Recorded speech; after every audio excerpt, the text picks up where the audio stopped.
आज की कहानी एक गरीब लड़के की है। इतनी बड़ी दुनिया में उसका कोई नहीं था, न माता पिता न भाई बहन, पर वो लड़का बड़ा परिश्रमी था।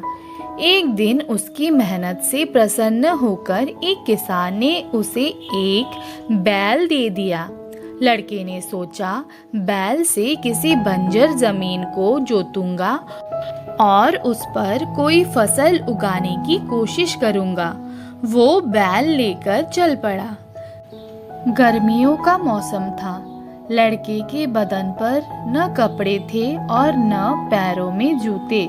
फिर भी वो अपनी धुन में बैल हाँकता चला जा रहा था। अचानक उसे लगा जैसे उसे कोई पुकार रहा हो। उसने मुड़कर देखा तो 3 व्यक्ति शरारत से मुस्कुराते खड़े थे।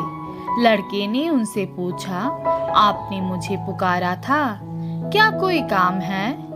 उनमें से एक व्यक्ति ने कहा, अरे तुम ये बकरा कहाँ लिए जा रहे हो? लड़का चौंक उठा। बकरा? ये बकरा नहीं, बैल है। वो व्यक्ति जोर से हंस पड़ा और अपने साथियों से बोला, अरे देखा, इस पागल को, ये बकरे को बैल बता रहा है। जरूर इसने कोई नशा कर रखा है। उसकी बात सुनकर दूसरे व्यक्ति ने कहा, और बकरा भी कैसा, बिल्कुल मरियल, कोई कौड़ी को भी न पूछे। तीसरा व्यक्ति बोला, पर हमें इस बेचारे की सहायता करनी चाहिए। 4-5 रुपयों में ये बकरा खरीद लेना चाहिए। ये सुनते ही पहले व्यक्ति ने जेब से 5 रुपए निकाले और लड़के के हाथ में थमाते हुए बैल की रस्सी छीन ली। वो लड़का बेचारा कुछ समझ भी नहीं पाया कि क्या करे, क्या कहे। वो अकेला था और वे 3 थे। वो ये भी समझ गया था कि वे तीनों मिलकर उसे बेवकूफ बना रहे हैं। वो ये भी जान गया था कि ज्यादा चू चपड़ करने पर वे तीनों उसे पीटने लगेंगे और मुफ्त में ही बैल लेकर चल देंगे। सो उसने उस समय चुपचाप रहना ही उचित समझा। वे तीनों व्यक्ति बैल लेकर चल पड़े। वे अभी थोड़ी ही दूर पहुंचे होंगे कि वो लड़का भागता भागता उनके पास आया। उसने कहा, आप लोग बहुत दयालु हैं। मेरे मरियल बकरे को सचमुच कोई न पूछता, पर आपने उसके 5 रुपए दे दिए। आपसे बढ़कर सज्जन मुझे कहाँ मिलेगा? मेरा इस दुनिया में कोई नहीं है। यदि आप लोग मुझे नौकर रख ले तो मेरे कुछ दिन सुख से कट जाएंगे। तीनों व्यक्तियों ने सोचा, यहाँ तो मुफ्त में ही नौकर मिल रहा है। उन्होंने उसे अपने साथ ले लिया। लड़का बड़ा मेहनती था। कुछ ही दिनों में उसने तीनों का विश्वास जीत लिया। वो उनके सारे काम करता, घर खर्च और पैसों का भी पाई हिसाब रखता। तीनों उससे बड़े खुश थे। एक दिन वो लड़का एक विचित्र सी टोपी लगाए घर लौटा। उसकी 3 नोकों वाली टोपी देखकर तीनों व्यक्ति हंस पड़े। वो बोले, अरे ये जोकरों जैसी टोपी कहाँ से ले आया? पर लड़का गंभीर बना रहा। उसने कहा, ये टोपी जोकरों की नहीं है, ये एक करामती ताज है। इसे पहनकर बाजार में हर चीज मुफ्त ली जा सकती है। इसी कारण तो मैं आपसे अपने खर्च के लिए कुछ नहीं लेता। तीनों व्यक्तियों को उसकी बात पर विश्वास नहीं हुआ।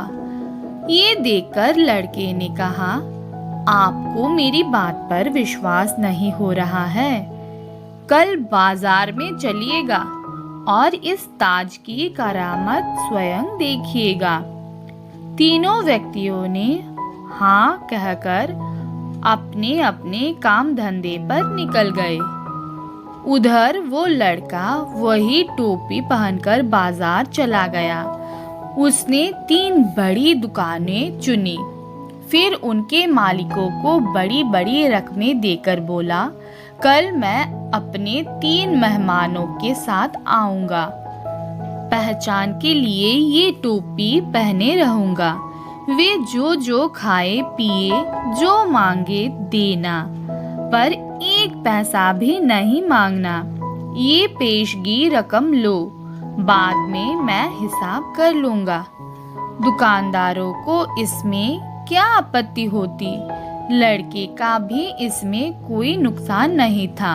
उसने वो रकम उन तीनों व्यक्तियों की एक गुप्त गुल्लक में से निकालकर दी थी। दूसरे दिन सुबह वो तीनों व्यक्तियों को लेकर बाजार में पहुंचा। तब तक बाजार में उसके पेशगी रकम देने की बात फैल चुकी थी। सबने उसे कोई सरफिरा रईस समझ लिया था। इसलिए जिस दुकान के सामने से वो निकल जाता, उसका मालिक सिर झुकाकर अदब से खड़ा हो जाता। सारे बाजार का चक्कर लगाने के बाद वो लड़का उन्हें एक बड़ी दुकान में ले गया। यहाँ खाने पीने की बड़ी स्वादिष्ट चीजें रखी थी। चारों ने खूब से भोजन किया। भोजन करने के बाद लड़का उठा। उसके साथ तीनों व्यक्ति भी उठ खड़े हुए। जब वे बाहर जाने लगे तो दुकान का मालिक हाथ जोड़कर खड़ा हुआ। वो बोला, फिर कभी जरूर पधारिएगा, दुकान आपकी ही है। लड़का मुस्कुराकर रह गया। दुकान के आईने में उसने अपनी विचित्र टोपी कुछ ठीक की और फिर दुकान के बाहर हो गया। तीनों व्यक्तियों की तो आंखें फटी रह गई। उन्होंने सपने में भी टोपी के चमत्कारी होने की बात नहीं सोची थी। वे अभी सोच विचार में डूबे ही थे कि लड़के ने कहा, आइए अब और कहीं चले। तीनों व्यक्ति चुपचाप उसके पीछे हो लिए। वो लड़का दिन भर उन्हें बाजार में घुमाता रहा। दोपहर में वो उन्हें एक और होटल में खाना खिलाने ले गया। शाम को भी उसने उनकी इसी तरह खातिरदारी की। तीनों व्यक्तियों को तो जैसे सब कुछ सपना सा लग रहा था। जहाँ भी वो लड़का टोपी पहने जाता, वही उसकी बड़ी आव भगत होती। रात को वे घर लौटने लगे। राह में उन तीनों व्यक्तियों ने वो चमत्कारी टोपी खरीदने का निश्चय किया और घर पहुंचते ही वो उस लड़के से टोपी खरीदने की बात चलाने लगे। लड़के ने टोपी बेचने से इनकार कर दिया। वो बोला, मेरे पास यही तो एक पौत्रिक संपत्ति है, मैं इसे किसी भी कीमत पर नहीं बेचूंगा। उधर तीनों व्यक्तियों ने किसी भी तरह वो टोपी हथियाने का निर्णय कर लिया था। उन्होंने हाथ जोड़कर उसे विनती की।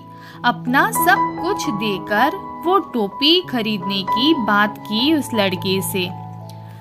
लड़के ने कहा, आप लोग मुझे इतना लज्जित न करें, मैं आपको ये टोपी दे दूंगा।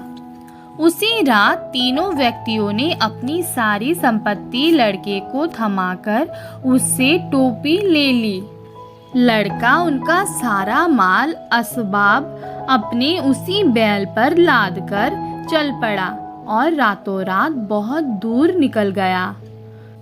इधर सुबह हुई और तीनों व्यक्ति टोपी की बदौलत बाजार का बाजार खरीदने के लिए चल पड़े। बाजार पहुंचने पर वे पहले उसी दुकान में गए जहां एक दिन पहले उस लड़के ने उन्हें जमकर भोजन करवाया था। टोपी के कारण दुकान का मालिक उन्हें फौरन पहचान गया। उसने उठकर उनकी आवभगत की और स्वयं खाने पीने की चीजें ला लाकर उनके सामने रखता गया। तीनों व्यक्तियों ने सोचा, टोपी अपना कमाल दिखा रही है।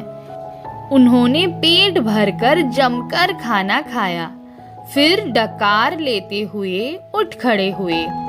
जब वे बिना पैसे दिए बाहर जाने लगे तो दुकानदार ने कहा, जनाब, पैसे तो देते जाइए। तीनों व्यक्ति चौंक कर बोले, पैसे? किस बात के पैसे? और ये कहते हुए उनमें से एक ने टोपी दुकानदार की आंखों के सामने नचा दी। दुकानदार काफी मोटा तगड़ा था। वो अकेला ही तीनों के लिए काफी था। उसने लपक कर टोपी वाले व्यक्ति की गर्दन पकड़ ली और बोला, अब बताऊं तुझे, पैसे किस बात के? तीनों व्यक्ति बड़ा डर गए। उनमें से एक व्यक्ति ने जल्दी जल्दी से पैसे देकर अपना पीछा छुड़ाया और दुकान से बाहर हो गए। बाहर आकर वे आपस में झगड़ने लगे। टोपी पर उन्हें अभी भी विश्वास था। दो व्यक्तियों ने अपने तीसरे साथी से कहा, तुमने ये टोपी हाथ में ली थी, इसी कारण इसका असर नहीं हुआ। तुम इसे सिर पर पहनो। तीसरे व्यक्ति को इस बात में सच्चाई लगी। उसने टोपी सिर पर रख ली। उसे बड़ी शर्म मालूम पड़ रही थी, पर क्या करता। अब वे तीनों फिर एक दुकान में गए। वहां भी उन्होंने मनचाही चीजें खरीदी। जब वे उनकी गठरी बांधकर चलने लगे तो दुकानदार ने उनसे चीजों के दाम मांगे। तीनों व्यक्तियों को कुछ समझ न पड़ा।